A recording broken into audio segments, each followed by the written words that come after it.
এত বড় চেয়ার তো এখানে দরকার ছিল না, আমি তো পড়ে যাচ্ছি পেছনে, আমি পড়ে যাচ্ছি। বাংলাদেশে টাকার যে অপচয়, আমি একটু আগেও একটা বক্তব্য উপস্থাপন করে এলাম, সেটা হলো যে সরকারি সম্পদের অপচয় কিভাবে রোধ করা যায়, এটা অপচয়, এইটা অপচয়। হ্যাঁ, আমিরুল মোমিনিন যেটা করেছিলেন সেটাও তো সম্ভব ছিল, এই টাকাটা বাঁচিয়ে তো জনগণের ভাড়ে দেওয়া যেত। তো এটা তুমি একটু নোট নাও ডিটেলজি, আমি ক্লিয়ার করে দিই।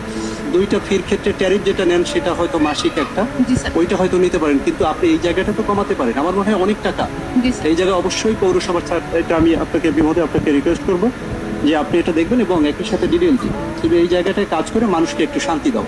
এটা ওই সময় তারা করেছে, তারা অনেক বেশি খরচ করেছে আমার বিশ্বাস। এটা অত্যন্ত অ্যাম্বিশাস একটি চিন্তা চেতনার মধ্য দিয়ে তারা করেছিল। এই অ্যাম্বিশাস এ কারণেই হয়েছে আজকের এই চেয়ারের কারণে। ঠিক আছে, এত বড় চেয়ার বাংলাদেশে দরকার নেই, আমাকে না দিলেও হতো। ঠিক আছে, আশা করি বুঝতে পারছেন এই জায়গাটা কাজ করার অবশ্যই সুযোগ রয়েছে। আমরা যেন তেন প্রকারে মানুষকে বুঝ দেওয়ার ক্ষমতা রাখি না। সাধারণ মানুষের যেটা চাওয়া, ৬২,০০০ যে পরিবার, তাদের চাওয়াটাকে আমাদের অবশ্যই